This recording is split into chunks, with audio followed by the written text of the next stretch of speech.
I shoved the classroom door open, and every eye turned to me. It was just another day in Lexiville. Messy bun, grease on my overalls, and, oh yeah, a wrench chose that moment to fall out of my backpack. Wow, what's this look? Grease-stained chic or forget to shower fabulous? Aw, Savannah, are you just mean or begging for attention? At least I don't smell like motor oil. At least I don't smell like attention-seeking. Savannah Lang, head cheerleader, lip gloss queen, and my personal migraine. And in just a few weeks, we'd be living under the same roof. Ugh. And, oh, my name's Lexi Rivera. Welcome to the disaster before the storm. My mom passed away when I was 4, and just like that, Dad became my whole world. He owned an auto repair shop, and as I grew up, I watched him repair all sorts of cars. Naturally, I became his little apprentice, and it was all going great until one afternoon, I found Dad crying next to Mom's beat-up car. Dad, what's wrong? I miss your mother so much, Lex, and this car reminds me of her, but now it's all broken. Dad looked so heartbroken, and seeing him like that made me miss Mom even more. I hugged him tightly and made a silent promise to myself. I'd fix the car for him and for her. Since then, I worked on the car every day, and before I knew it, 3 years had gone by. When I wasn't surviving high school, I was elbows deep in that car. There was only one problem. The car still wasn't fixed. Nothing was working. Ugh! Why won't you work? Just then, someone grabbed me. I turned to see a guy about my age, effortlessly cool and charming. He pointed at a beat-up bike nearby, said he needed it fixed. I was mortified he'd caught my little meltdown. But instead of laughing, he looked past me at the car, eyes widening. Is this a 1965 Ford Mustang Fastback? Wow, she's a beast. You know your cars. I'm Lexi. Asher. And just like that, I met a boy. After that day, Asher started dropping by more. Said he was checking on the Mustang, but never seemed in a hurry to leave. He couldn't tell a carburetor from a toaster, but he always tried to help, which made the work feel lighter. And honestly, he was kind of adorable. But just when everything felt right, life flipped the script. One afternoon, a fancy little Porsche rolled up to the shop, and out stepped a woman who looked way too polished for our side of town. But the second Dad laid eyes on her, it was like his brain short-circuited. Angel. Welcome to my auto heart. Shop. I mentally facepalmed. Did he just flirt? Then Dad leaned his elbow in the air and almost crashed to the floor. Dad, you good? Pull it together, man. I love it when a man fumbles all over me. I tried not to cringe. Fumbles? Seriously? Calm down, ma'am. Anyway, my baby is making weird noises. Your baby? Yeah, it's like brr, glunk, chink when I started, and then ree when going over 40, but like angrier? Can you fix it? Yes, of course. I'll check it out. Miss Madison. Miss Madison. Want something to drink? Huh? The only thing we had to drink at the shop was tap water and sweat. Worse yet, he kept flirting with her the whole time. Then he asked for her number. I wanted to scream or gag. Maybe both. And what I thought was a one-time thing turned into a date. Then two. And before I knew it, Madison and Dad were acting like some rom-com couple. Ugh, spare me. For years, it had just been me, Dad, and Mom's car. That was our little world, and I felt enough. So watching him suddenly trip over his own feet for someone like Madison, it didn't sit right with me. I told myself to be open-minded. Maybe she was just flashy. But nope, should have trusted my first instinct. Madison planned a family dinner one evening. I didn't care. Whatever I was already wearing, no makeup, no effort. I was only there because Dad asked. After a few minutes, Madison walked in with someone who looked very familiar. But then I realized it was none other than Savannah Lang. Everyone meet Savannah, my daughter. Wait, what? And I know what you're thinking. Savannah can't be that bad to me. Wrong! Savannah made my school life a daily nightmare. One time, she accidentally sprayed me head to toe with her $400 perfume in the hallway. Said I smelled like a locker. I spent the whole day reeking of vanilla trauma. Then she printed out a fake photo of me kissing a wrench, taped it on my locker, and titled it, "Most likely to take a wrench to prom. #tool date." She also made sure the whole school saw it before I even got there. And when I got an A in science, she claimed I was dating the carburetor. Okay, that one was low-key funny. But still, you get the point. And as if the Savannah surprise wasn't enough, Madison dropped another bomb. Savvy, meet the love of my life. We're getting married.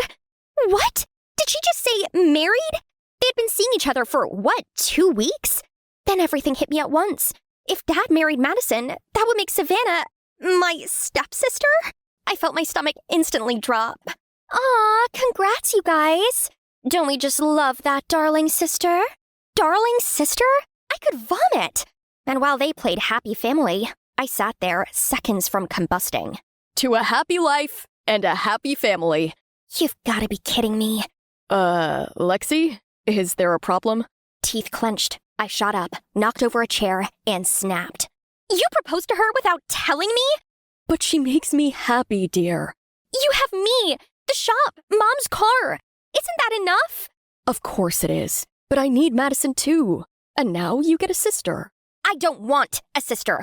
I don't want them. You're ruining everything. So yeah, I stormed out, waiting for Dad to realize he messed up and follow me. But he didn't. Frustrated, I went back home, dropped down onto my backyard, and just burst into tears. Then I heard the sound of the motorbike's engine. I wiped my eyes and looked up. There he was, Asher, standing at the edge of the fence. He didn't say anything at first, just tilted his head, like he was trying to figure out something wasn't right with me. Then slowly, he walked over. Hey, you okay? No. Want to talk about it? No. Want to go for a ride on my bike? Yeah? This guy barely knew me. But since I was tired of carrying everything alone, I decided to trust him. I stood up and climbed onto his bike. My arms wrapped instinctively around his jacket as we took off down the dirt road. There were no questions, no speeches, just the wind brushing through my hair. And somehow, it made me feel lighter. But I couldn't escape reality forever. Soon enough, Madison and Savannah moved in and immediately redecorated our house. They even turned our living room into a full-on pink sanctuary. And Dad? He started ghosting our garage hangouts. I told myself he'd eventually snap out of it, that he'd remember who stayed up and helped him in the garage all those nights. But then, something happened that completely shattered what little patience I had left. I walked into the shop one afternoon, excited to try a new part I'd found. But Mom's car was gone, and Savannah's flashy car sat in its spot. My heart dropped. Before I could even process it, Savannah waltzed in behind me, twirling her car keys like it was just another casual day of ruining mine. Where is my mom's car? Why's your overpriced Barbie-mobile in its place? Oh, that rust bucket? I sold it for scraps. Your dad agreed. He was sick of you trying to fix it. Some things should just be left dead. That detonated me. I snapped, knocked tools off benches, flipped a stool, and before I could stop myself, I body slammed Savannah into a grease pit. She didn't just sell a car, she sold Mom's memory. And Dad allowed it. It felt like he'd ripped my heart right out of my chest. I couldn't take it anymore. I wanted to disappear. So I called the one person I knew would show up for me. A few minutes later, Asher's bike roared. Need a ride? Just take me somewhere only you know. Hop on. I know just the place. Just as the bike was about to take off, I caught a glimpse of Savannah lurking by the corner of the house, wearing that same evil look. I couldn't care less about that bully anymore, since I was getting away from all this mess. Next thing I knew, we were pulling up to the most beautiful cabin I'd ever seen. It was just outside town. This belongs to my grandma. You can stay as long as you want. I can't believe Dad let Savannah throw away the car. How could he? I'm so sorry, Lex. I bet Savannah manipulated your dad into doing it. You're crazy. About you? Sure. Wait, what? What did he just say? I looked up and saw Asher was already staring at me, smiling sweetly. Then he started to lean closer and closer. And just when I thought he was going to kiss me, my dad chose that moment to suddenly care about me. Without a second thought, I hit ignore. For the next couple of days, Dad kept calling and texting. It felt nice, but not enough to go back. Let him sit with it a little longer. Meanwhile, Asher was so sweet. He brought me a lot of food and always made sure that I was happy. For the first time since the Madison-Savannah train wreck, I felt like someone cared. But like with all fairy tales, it all came crashing down a week later when I saw an article online. It was the local news with a bold headline, "Kidnapped teen, ransom demanded." At first I just stared at the screen, not thinking much of it. But then I saw the photo plastered right under the headline. It was me, hugging a tire. Savannah Lang. Without thinking, my fingers trembled with rage as I pressed her number. She picked up on the second ring. "Did you do this?" I couldn't resist that iconic pic. "You're welcome, darling sister." "Take it down, Savannah. I know exactly what you're doing. This isn't a joke. End it, now, or I go straight to the cops for extortion." "Try me. I found your biker boy's juvie record. One call, and he's back in jail. So play it nice, unless you want your boyfriend arrested." "Got it, sis?"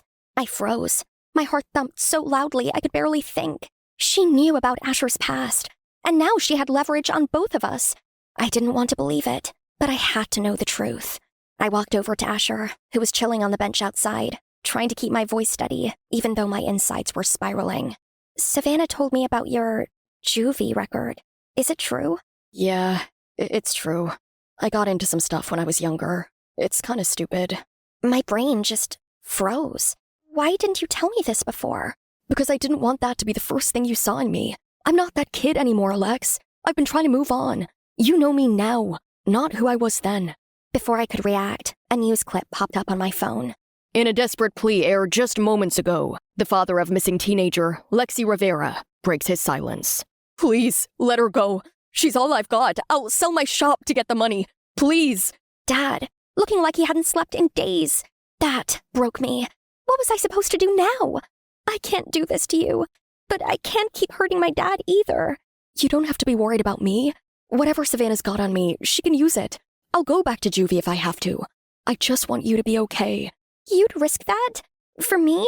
For you, I'd risk everything. Then he kissed me, and I melted like engine grease in July. An hour later, I was back home, and when Dad saw me, his eyes widened, and without a word, he rushed forward and pulled me into the tightest hug I'd ever felt. Oh, darling, you're here. You're okay. I missed you so much. I'm really sorry I left, but I was so upset about Mom's car. I can't believe you let Savannah throw it away. What? No, I didn't. I hid it so I could fix it myself, since I know you've been struggling to do it for years. I was planning to surprise you on your birthday next week. It was actually Madison's idea. That evil Savannah Lang! She tricked me and Dad into turning against each other. Well, I need to tell you something. Madison, too. So I told him everything. Every cruel prank, every lie Savannah had spun, right up to the fake kidnapping. Dad was speechless. Madison just stared at me, her expression slowly shifting from shock to fury. Savannah tried to talk her way out of it, all wide eyes and trembling lips. But I showed them the fake article. The photo. There was no denying it. And that's when Madison snapped. Lexi, I'm truly sorry for everything Savannah's done to you. You didn't deserve any of it. And you, I'm very disappointed. For the next 3 months, no phone, no makeup. And your new after-school activity? You'll be working in the garage with your stepsister until you learn what respect looks like. And for the first time, Savannah didn't talk back. That afternoon, I drove to Asher's cabin, with Dad's full blessing this time. Asher met me at the door, wearing that crooked smile. I told him everything about Savannah, about Dad trying to make things right. He just listened with his eyes soft and steady on mine. Then he stepped closer, gently tucked a strand of hair behind my ear, and we kissed. I felt like I was on cloud 9. Things at home weren't perfect, but they were better. Dad and I even started fixing up Mom's old car together. Just the two of us, like old times. Surprisingly, Savannah pitched in too. Turns out she's not completely useless with a wrench. As for me, I had my tools, my car, and someone who actually saw me, even if I still don't get why he did. And for now, that was enough.